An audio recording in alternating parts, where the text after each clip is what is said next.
प्रिय बच्चों, हिंदी की कक्षा में आपका स्वागत है। आज हम भाषाभ्यास के पाठ 9 अजंता की सैर की दोहराई का कार्य करेंगे। बच्चों, प्रश्न नंबर 1 में कोई 6 सर्वनाम शब्द छांट कर लिखने हैं। यह हमने भाषाभ्यास में लिखने हैं तथा माधुरी से पाठ से छांटे हैं, जैसे कि तुम्हारा, मुझे, अपने, तुमने, हम, उन्हें।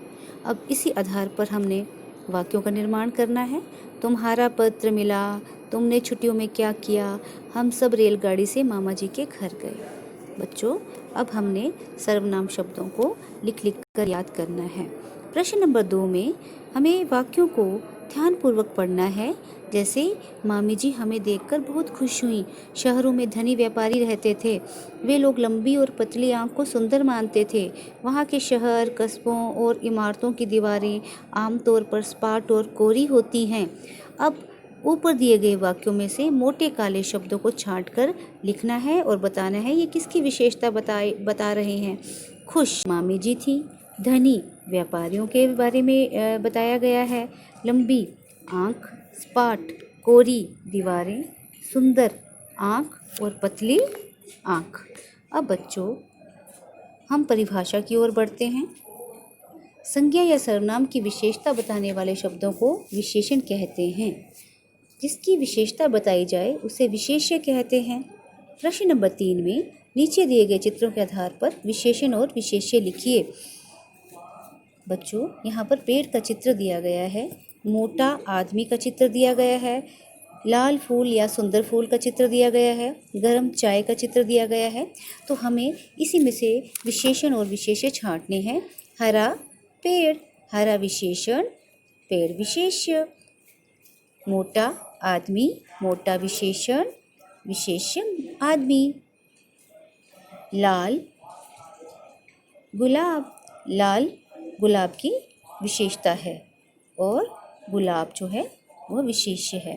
गरम चाय, तो चाय कैसी है? गरम है, तो गरम चाय की विशेषता है, विशेषण गरम है और विशेष्य चाय।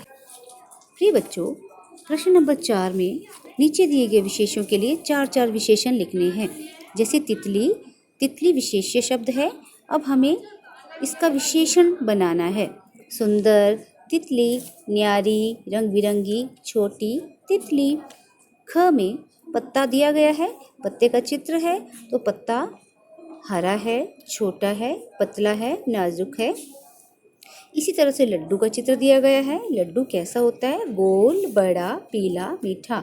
तो बच्चों, तितली, पत्ता, लड्डू विशेष्य शब्द हैं और इनकी विशेषता जो बता रहे हैं वे विशेषण शब्द हैं। अब हम प्रश्न नंबर 5 की तरफ बढ़ते हैं। इनमें भी विशेषणों के लिए 3 विशेष्य लिखने हैं।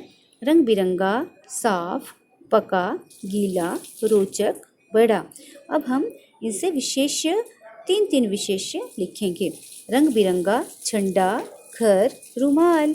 साफ कपड़ा, पानी, बर्तन।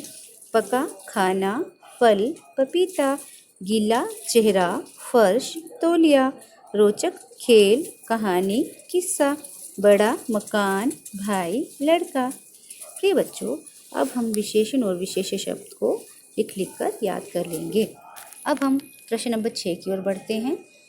इसमें दिया गया है, नीचे दिए गए शब्दों पर सही जगह पर बिंदु या चंद्र बिंदु लगाकर उन्हें दोबारा लिखिए। अजंता, अजंता में बिंदु लगा है जिसे अनुस्वार कहते हैं। टांग में चंद्र बिंदु लगा है, अनुनासिक शब्द। आकृतियाँ, चंद्र बिंदु लगा है। दिखाएं, चंद्र बिंदु लगा है। तो बच्चों, जिसमें बिंदु लगा है वे अनुस्वार शब्द हैं और जिसमें चंद्र बिंदु लगा है वे अनुनासिक शब्द हैं। अब हम पाठ में से अन्य अनुस्वार और अनुनासिक शब्द भी छांट कर दोहरा लेंगे। बच्चों, अब हम प्रश्न नंबर 7 की ओर बढ़ते हैं। दिए गए वाक्यों को सही कारक चिन्ह लगाकर पूरा कीजिए। अजंता डैश गुफाएं सुंदर हैं। अजंता की गुफाएं सुंदर है। बच्चों ने मामी जी के घर में खूब मज़े किए। माँ ने रोहित को बुलाया। रोहित दीदी के लिए चाय लाया। गुफाओं में खूब अंधेरा था। बच्चों, हम सही कारक चिन्ह लगाकर और भी अन्य खाली स्थानों को भरकर अभ्यास करेंगे और प्रश्न के उत्तर को जानेंगे। अब हम प्रश्न नंबर 8 की ओर बढ़ते हैं, जिसमें दिया गया है कि उचित प्रत्यय व उपसर्ग लगाकर नया शब्द बनाएं। चित्र जमा कार, चित्रकार, वि जमा जय, विजय, चित्र जमा इत, चित्रित, कला जमा कार, कलाकार, अप जमा यश, अपयश। अब हम परिभाषा की ओर बढ़ते हैं।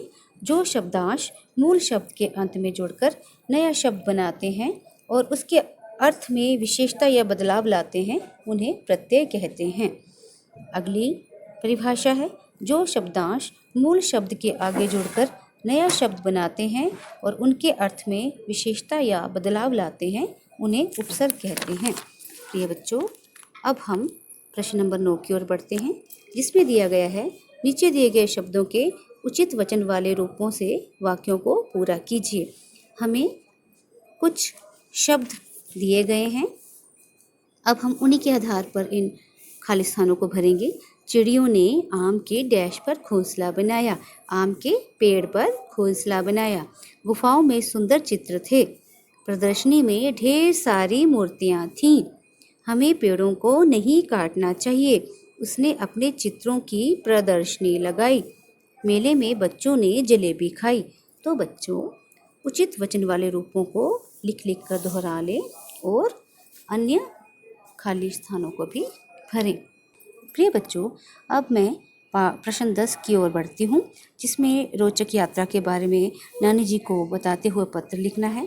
प्रिय छात्रों, आप सब जानते हैं कि पत्र लिखते समय सर्वप्रथम पता लिखते हैं, फिर दिनांक आता है, फिर संबोधन होता है, फिर अभिवादन होता है और उसके बाद आप अपना पत्र का विषय वस्तु लिखते हैं।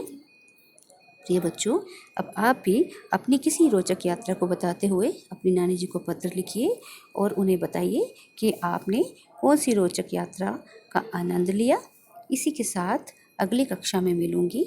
धन्यवाद। आपका दिन मंगलमय हो।